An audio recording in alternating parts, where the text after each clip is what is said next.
ফটক নড়বড়ে, ছাদের পালেস্তরা খসে পড়েছে, নষ্ট হচ্ছে প্রয়োজনীয় নথি আর চিঠিপত্র। মনে হবে এগুলো পরিত্যক্ত ভবন।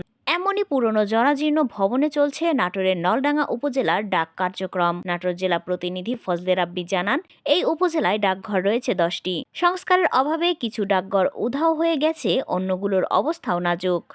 রানার ছুটেছে তাই ঝুমঝুম ঘণ্টা বাজছে রাতে। রানার চলেছে খবরের বোঝা হাতে। রানার চলেছে রানার। কবি সুকান্ত ভট্টাচার্যের কবিতায় রানারের দেখা মেলে না প্রযুক্তির এই যুগে। একসময় মানুষের যোগাযোগের কিংবা মনের ভাব আদান প্রদানের অন্যতম প্রধান মাধ্যম ছিল ডাক বিভাগ। এই ডাক বিভাগের মাধ্যমেই মানুষ প্রিয়জনের খোঁজ খবর নিত।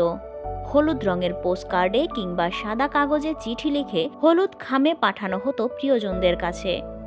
এখন আর ডাকের মাধ্যমে দাওয়াত কিংবা কোনো খবরের জন্য চিঠির প্রয়োজন হয় না। কারো বাড়ির সামনে এসে ডাকপিয়ন আর সাইকেলের বেলও বাজান না। হারিয়ে গেছে চিঠি, হারিয়ে গেছে প্রিয়জনকে কাগজে লেখার সেই যুগ। ডাক বিভাগেও এখন আর নেই সেই আগের ব্যস্ততা। সাইকেলের বেল বাজিয়ে ডাকপিয়নের চিঠি এসেছে চিঠি, এমন কথাও আর শোনা যায় না। এখন আর সেই আগেকার দিনের মতো পিয়নের পানে চেয়ে থাকতে হয় না প্রিয়জনদের। চিঠি শূন্য এখন ডাকঘর। প্রিয়জনদের সঙ্গে যোগাযোগ রক্ষায় এখন আর চিঠির প্রচলন নেই বললেই চলে।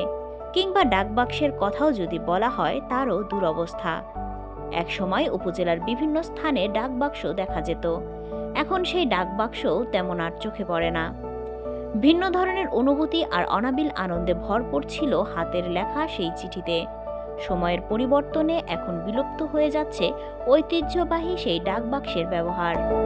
আধুনিক যোগাযোগ প্রযুক্তির কারণে অতীতের একমাত্র যোগাযোগ মাধ্যম ডাক বিভাগ এখন ঝিমিয়ে পড়েছে। হারিয়ে যেতে বসেছে হলুদ খাম আর লাল ডাকবাক্স। স্থানীয় রাশেদ হোসেন, সাইফাল কিবরিয়া সহ আরও অনেকেই বলেন, দীর্ঘদিন ধরে ডাকঘরগুলোর এমন দৈন্য অবস্থা। ডিজিটাল এই যুগে অনেক দপ্তরে অবকাঠামো পরিবর্তন হলেও সরকারের গুরুত্বপূর্ণ একটি বিভাগের স্থানীয় কার্যালয়ের চেহারার পরিবর্তন আসেনি। চিঠির প্রচলন কমে যাওয়ায় অফিসগুলোতে কর্মচাঞ্চল্যতাও কমেছে।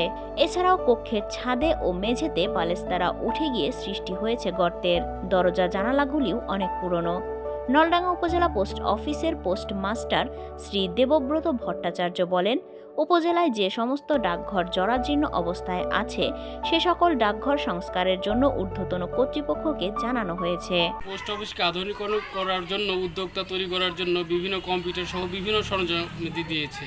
আর কম্পিউটার বা সরঞ্জাম তো দূরের কথা, বর্তমানে ধরো পোস্ট অফিসের ঘর, সেই ঘরটাই দেখতে পাই না। সেখানে যে লাল বক্স থাকতো, সেই চিঠি পোস্ট করার বক্সও দেখতে পাই না। পোস্ট অফিসটা অনেক পুরনো, এর প্লাস্টারগুলো সব খুশি পড়ে যাচ্ছে, রড বের হয়ে গেছে।